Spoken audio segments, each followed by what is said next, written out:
Hi, this is Zoe from Green Plastic. Today I will introduce our company's new product, the face gel that you can assemble by yourself. When you receive the face gel, you will receive 3 parts. The first part is the plastic cover.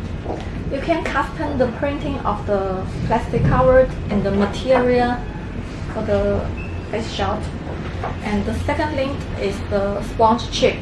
The sponge chip have glued, so you can put the sponge on the plastic cover. The last thing is the head belt. Now let's assemble the face gel.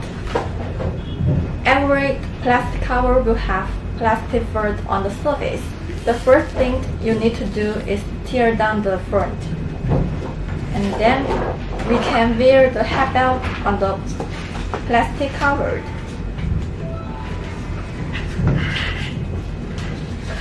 There have a buckle on the head belt, so we can face the head belt on the plastic cover.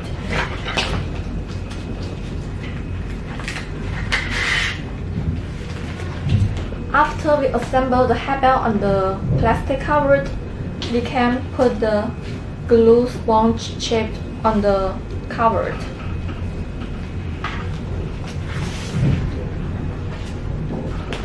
Then this is the final face gel, and the end of the face gel have many buckles, so you can choose the suitable buckle for you.